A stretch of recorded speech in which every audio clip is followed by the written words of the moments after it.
Alright guys, we are back in my garage for another video, and I wanted to talk about the DJI Mic 2 that you guys have seen me using for a little over a year now. I originally bought it to improve the audio quality on my videos, and I wanted to answer some questions I've gotten from you guys because one, I had the original DJI Mic before I got the Mic 2, and two, because I got the single transmitter version versus the dual version that most people on YouTube talk about. So I want to give you guys a little bit of a unique perspective as somebody that didn't go all out and buy the most expensive one, so you can see exactly what you'll get, what you can expect, and how it all works in this little review of mine. So let's go ahead and talk about it, and hopefully you guys find this video useful.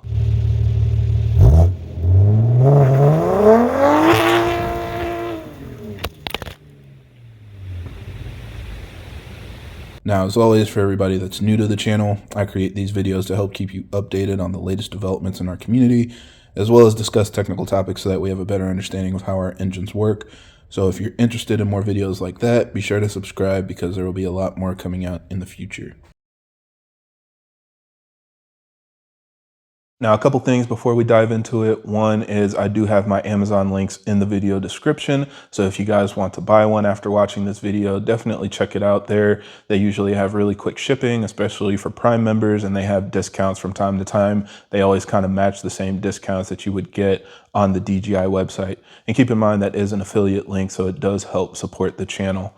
Also, I want to highlight that I am just a regular YouTuber, somebody that primarily focuses on technical content. So I am not an experienced audiophile or somebody that does audio engineering for a living. So I'm going to try to give you just some super basic feedback based on my experience and what my viewers are telling me. So keep that in mind, and let's go ahead and take a look at what you'll get out of the box. So contrary to popular belief, the single transmitter kit does come with this carrying case. It is a soft case, so it doesn't do any charging, but I found that it is a little bit easier to use simply because I can just put this in my pocket if I'm going around. It's just a lot easier to take with me. So I kind of like the smaller form factor in that it's soft. Although it doesn't give as much protection to the components inside, it seems to work really well, at least in my experience.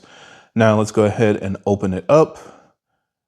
And you can see inside there are a couple different compartments to hold everything. So the first thing we'll take out is the receiver.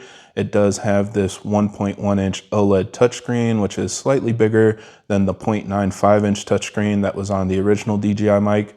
It also has the additional scroll wheel on the side, which wasn't on the original DJI mic, and it makes it a little bit easier to navigate or, increase and decrease certain settings. Even though the touchscreen works fine, this can give you a little bit more accuracy in your adjustments. Then if you turn it to the side, you'll see that it has the power button. So long press this button to turn the receiver on or off. On the other side, it has the monitor port, so you can plug in headphones and hear exactly what the microphone is picking up. And it also has an aux port. I use this port to connect it to my GoPro. If you have other cameras that use an auxiliary output, then you can use it for that as well. On the bottom, I really like that it has this integrated cold shoe. On the original DJI mic, it was a separate attachment. And so having it built into the receiver is really convenient, and it's a lot easier to use versus the other cold shoe attachment that was really tight and hard to get it in and out of different cameras.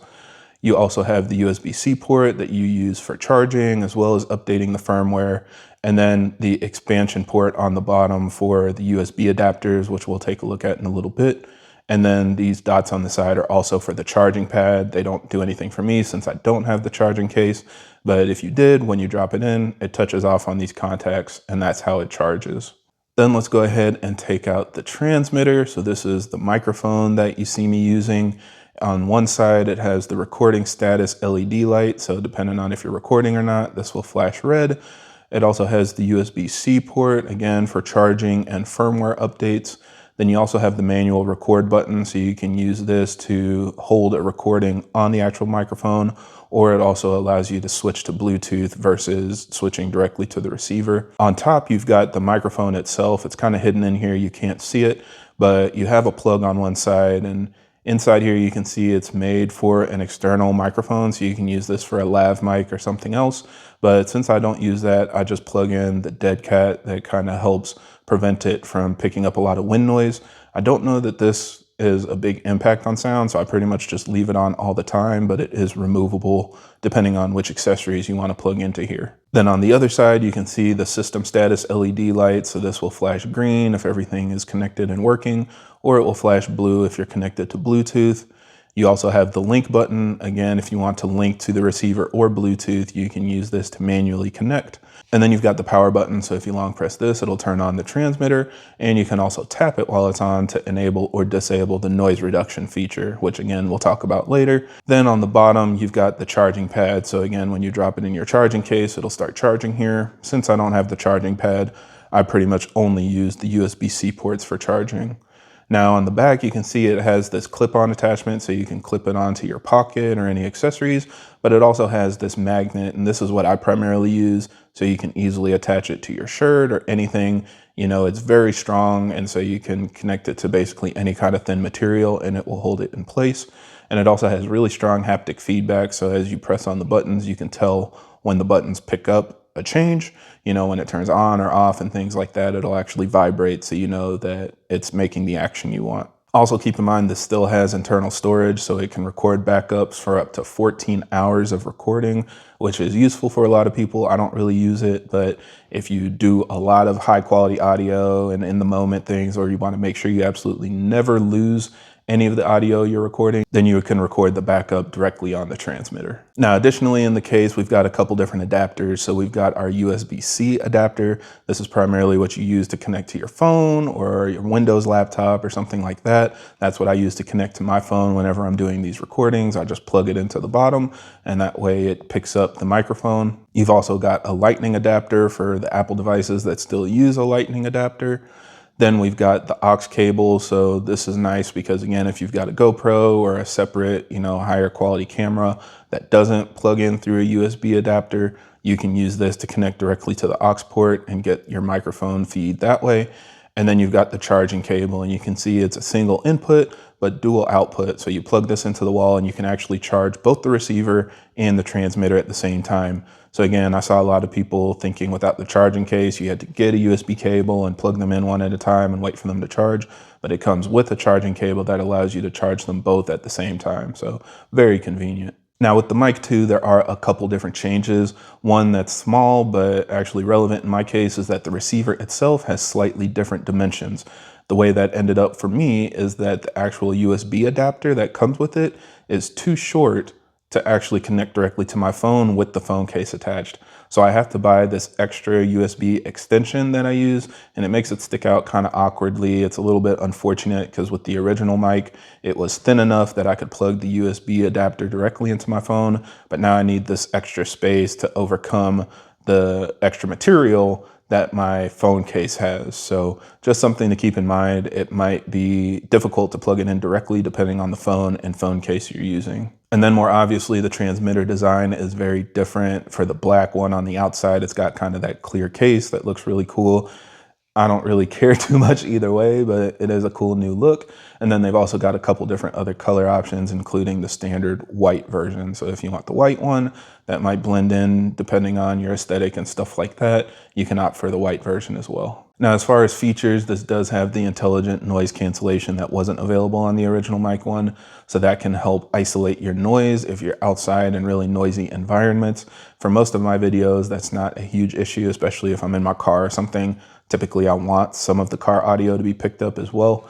But if you're in the outdoors, like downtown or something, and you want your voice to be picked up really clearly, then this is a feature that you can enable to isolate your voice and make your audio quality a lot better. It also has a slightly larger battery, so it's gone up to 360 milliamp hours compared to the 320 milliamp hours that were on the original DJI mic. So that allows you to increase your recording and use time from 5.5 hours to 6 hours, but they're also using a more efficient battery, which allows it to maintain the same charging time. So both mic setups take 70 minutes to charge from 0 to 100%, but you get the extra runtime so that it lasts a little bit longer. Now, in my experience, the receiver typically doesn't last as long as the transmitter. I'm not really sure why, since usually I use them both at the same time, so they're both on for the same amount of time, but it does seem to use a little bit more juice than the transmitter itself. But that being said, I haven't had any issues with the battery life. I've never run into a problem where the receiver seemed like it wasn't lasting long enough or I was running out of power unexpectedly. It also has a battery level indicator on the receiver, so you know the battery level of your device and you know when you need to charge it. Also, it has a higher SPL max, so that is basically the audio level that it can handle before the audio is distorted. So it's up to 120 decibels versus 114 on the original DJI mic. That's really good for people, again, like me. If you film a lot of car videos and stuff with loud exhausts or a lot of things that are loud, it should give you clearer audio even when the input is louder. Also, a small change, probably not as notable on their website, but something that I noticed is that they switched to these 90-degree connectors on the aux cable, which makes it so much more compact when you're plugging it into devices. It just keeps everything nice and connected versus a wire that's sticking straight out and wrapped around, making these big loops when I'm connecting it to my GoPro or any other camera. So it just makes it a lot cleaner and easier to use. And I think another big change that people were excited about is it has Bluetooth connectivity. So you can connect directly to a device that allows you to connect a Bluetooth microphone. But keep in mind, the audio quality does suffer a little bit. I've tried it a couple times and it's not as good in my opinion as wirelessly connecting to the receiver and then plugging that into the device. So in a pinch, for example, if your receiver was dead, then yes, you could connect your transmitter directly to your phone or device over Bluetooth, but the audio quality will suffer a little bit. And then lastly, it is more expensive. Unfortunately, it's $60 more expensive than the original single transmitter kit.